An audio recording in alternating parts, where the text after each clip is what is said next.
رو هر روز گفته سرچه که خیرم دیگه پول ندارن که ما بچه دبنیسه خواب کنیم. کو واردار چی خیلی میوارداری ها تویست میوارداری اوس میبری و خیلی میاری ها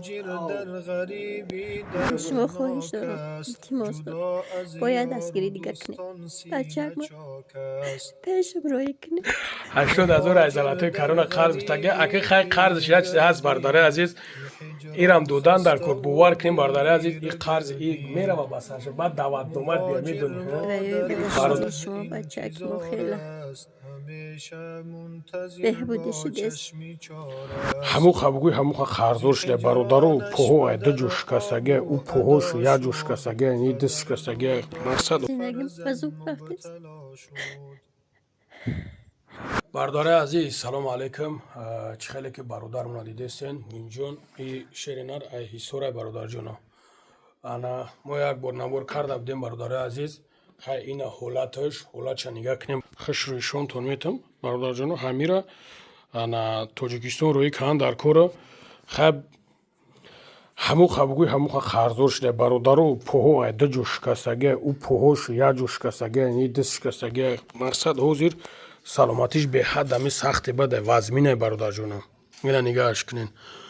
ای آخرون اپراتستا که گذرونده بودن اونجان پریر بگه دینانه پریروزا نه حوزی چی میگن وابشه یک هفته دیگه وقت دادن یک هفته دیگه یک استرو هفته دیگه وقت دادن میگن تمام همش ده جوبا جوکو رفتم دست کور کنیش چی خیله که گرانت دادن که مکنه و نمکنه مقصد حوزی وابشه همی خیله دستا چی خیل میوارداری تو بیش دست کو واردار چی خیلی میوارداری ها تویست میوارداری اوس میبری و خیلی میاری ها او اینجا برمونو برادر عزیز مقصد دیدین با پوهو خیلی اگه پوهو ای جو کور میکنه که چلیکان هست سس کور میکنه نیش برش نمیتونم چلیکو تویست کور میکنن ها ای جو شکم با چی خیلش نه خدا باشه خیلی بهتره اشتنده وقتی خیلی جیرک میشه که در میکنه درد میکنه ها با میونه خیلی کنشی چی گفتن این برادر دا گابز شیرینر یک مسئله و به حد کنه نو نگه مقصد یگون واریانتش نیست یگون چیزش نیست برادر عزیز الله شویده که خیلی نگاه کنین که چی خیلی شیرینر دستگیری کنین به خدا قسم به حد همی برادر وضعیت سخته این یک هفته دیگه سروک شدگیان مقصد میگه که ببروین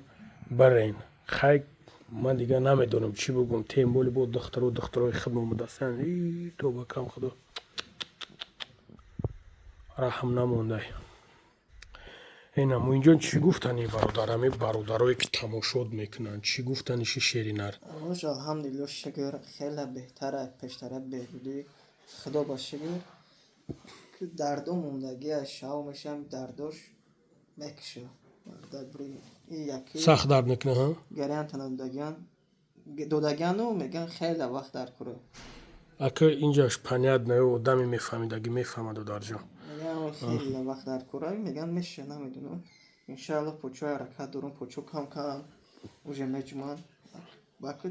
باید خونه رو میگن رو یک هفته دیگه مولد بودم و دمی خونه روی ده کانتر یادم در کن شدید من عضلاتای کرونا چه هستون قرض گرفته 80 عضلاتای کرونا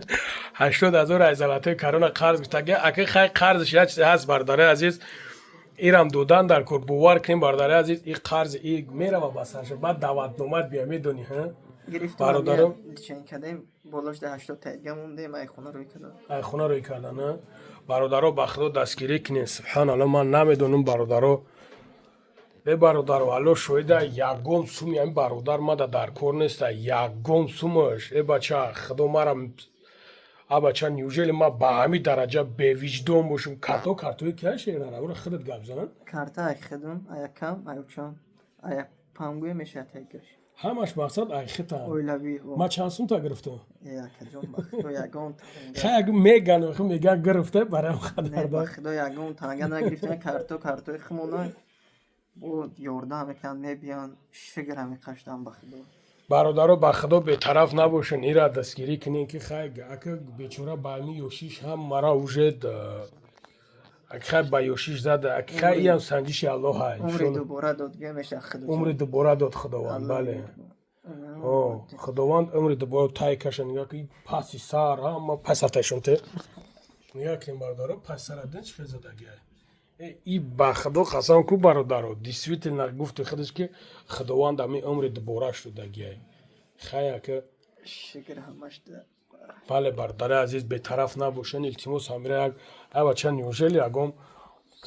برادر قنبدار نباشن که بگه که مای نمی بگیرشینا زکات مول ما بگی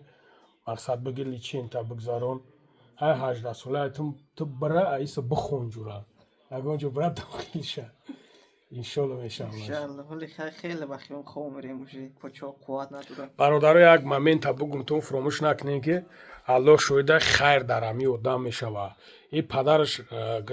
گذشته شدگی برادر جونو الله شویده میگم تو که خیر در امی آدم میشوه این برادر ده و همون خاطر برادر جونو چی قدر میتونین همون قدر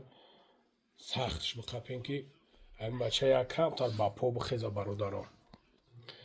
خیلی گفت زمون اینجا چی گفتنی بگو میگفتنیم که یک هفته دیگه وقت دارم وقت دادم مهلت دادم که امی بوچی برو بخشه در جمع که برا که نمیدونم دوامش چی میشه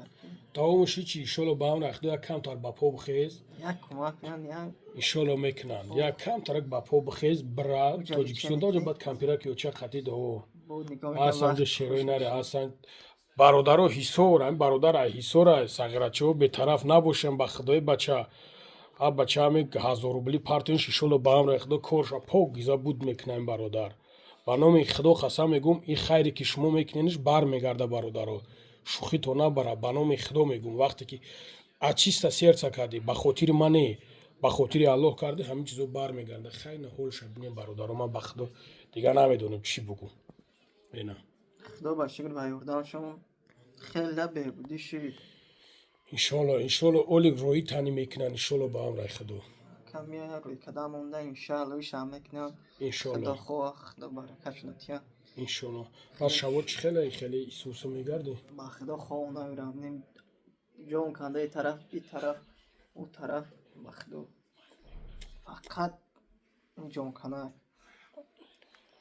مجموعی که خواه مونده کنیم شو به خوابت برا هم خوب دانشم درد پوارد نکنه. شد نمیشه درد نکنه اوه میگی 50 کیلویش دیگه اینم خیلی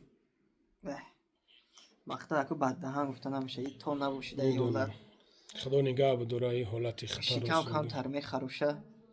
نمیاد یولده ایشم مخدو خیلی برادر شنویدین و خیلی هم برادر حالت شاید شنویدین که چی گفتیسته شلو همش خوب میشه و شیرینر زیخ نشه